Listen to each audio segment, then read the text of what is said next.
sama Aca dan Dr. Eka. Kemarin kita udah ngebahas tentang pentingnya menjaga kesehatan reproduksi wanita, dan kali ini kita akan membahas tentang pengaruh kista ovarium terhadap kesehatan reproduksi, kesuburan, dan kehamilan. Oke. Halo ketemu lagi kita ya, jangan bosan. Oke. Jadi hari ini kita mau bahas tentang kista ovarium lah ya. Betul, gitu ya. lebih detail lagi ya. Kemarin kita udah bahas tuh lebih generalnya ya kan. Oke. Terus kita sekarang lebih ke detailnya aja gitu. Detailnya, Maksudnya ya. si kista ovarium ini tuh gimana sih? Betul. Oke deh, nah jadi kali ini kita mau ceritain tentang kista ovarium ya.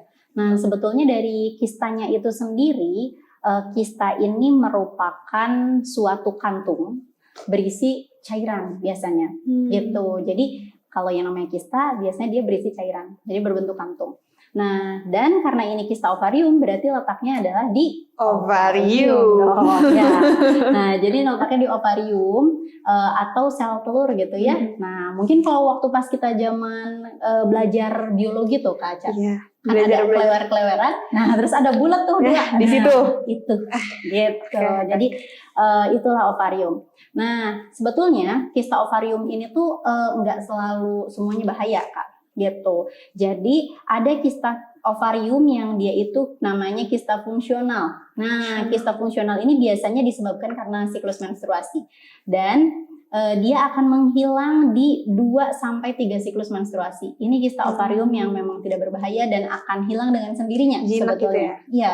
Dan sebetulnya lebih banyak ya yang menderita kista seperti ini, kista fungsional gitu. Jadi jangan khawatir nih, jangan langsung tiba-tiba parno gitu kan dengan kista. Waduh, kista gitu kan.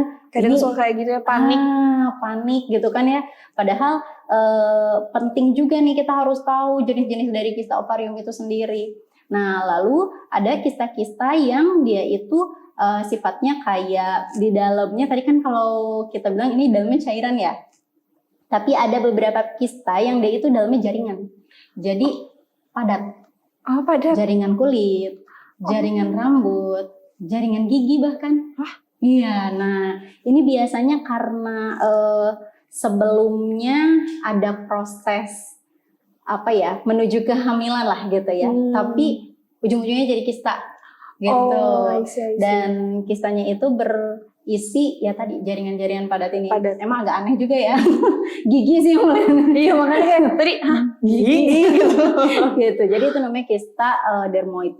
Nah, tapi kista fungsional, kista dermoid ini tidak sama sekali mengganggu kesuburan. Oh, enggak. Gitu, enggak. Gitu. Jadi memang tidak mengganggu ya. Jadi enggak semua kista yang misalnya nih, enggak semua yang punya kista enggak bisa hamil gitu. Enggak kayak gitu juga gitu. Jadi ada kok kesempatan untuk. Iya, terus aku pernah denger case-nya juga tuh lagi hamil tapi tetap masih ada kistanya tuh, ada case-nya juga ya kayak gitu. Jadi enggak menutup kemungkinan tidak bisa hamil kan. Betul. Nah, balik lagi kemarin kita udah bahas menstruasi juga kan. Nah, kalau misalnya si kista ini tuh kita kalau misalnya ada kista tuh berpengaruh nggak sih maksudnya sama si menstruasi kita ini bakal teratur kah atau maksudnya lebih ke jarang menstruasi atau jadi sakit kah atau kayak gimana betul, gitu? Betul. Nah, yang paling sering adalah keluhannya nyeri gitu. Jadi ketika menstruasi karena berhubungan dengan tadi ya yang kista fungsional ini berhubungan dengan siklus menstruasi, biasanya ketika menstruasi itu membesar. Nah, pembesaran ini yang membuat jadi nyeri gitu. Nah, jadi biasanya dominan pasien mengeluhkannya nyeri gitu. Tapi kalau untuk misalnya nih jadi jarang mens atau terus-terusan mens, tidak spesifik. Gitu. Yang lebih sering keluhannya adalah nyeri. Di sakitnya itu ya. Jadi maksudnya kalau kita sakit, jangan self-diagnosis dulu ya. Kalau misalkan kayak kita, aduh sakit banget, kista nih. Oh enggak boleh kita kan. Kita harus ke dokter dulu ya kan. USG dulu. Harus USG dulu baru. Jadi jangan self-diagnosis juga ya teman-teman. Jadi harus ke dokter, terus dikonsultasikan, di USG dulu kan tadi ya. Untuk itu. Terus kalau misalkan si kista itu sendiri tuh, kalau misalkan kita punya kista, itu tuh seberapa dampaknya sih sama reproduksi kita gitu. Mhm. Kan tadi kan kita maksudnya tidak menutup kemungkinan untuk kita bisa hamil atau kayak gimana, Betul. tapi apa sih dampak yang lainnya gitu?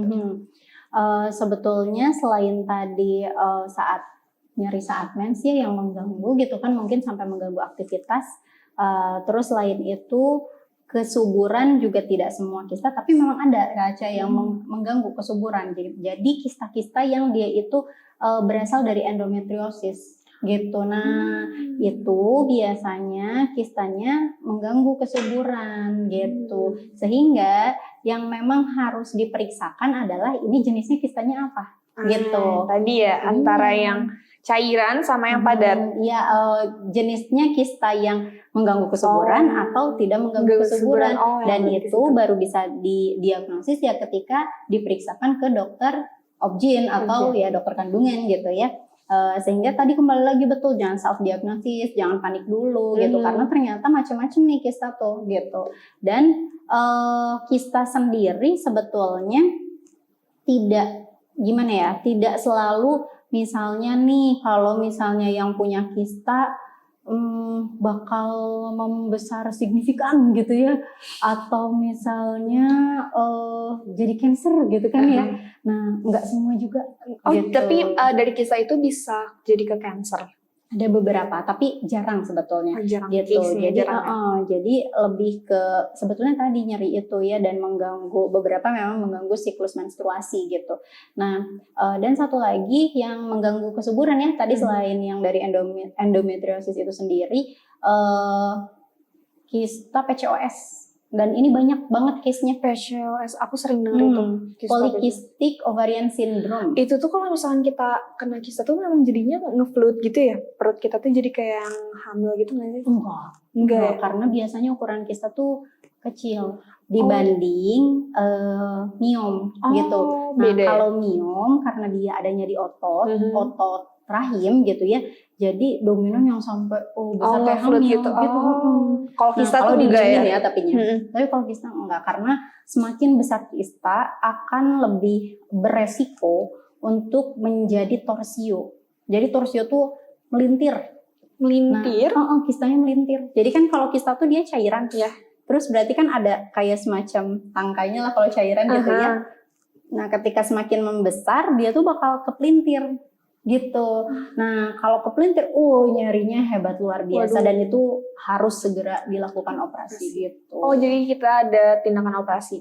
Kalau misalnya setelah operasi itu bakalan sembuh total atau bakalan ada lagi nih, bisa aja maksudnya kayak ada tuh banyak, Aca juga sering dengar gitu ya, di luar sana case-nya tuh udah operasi tapi tetap aja timbul lagi gitu. Itu tuh bakalan habis operasi itu bakalan sembuh total kah atau masih ada aja bisa terjadi gitu? Betul.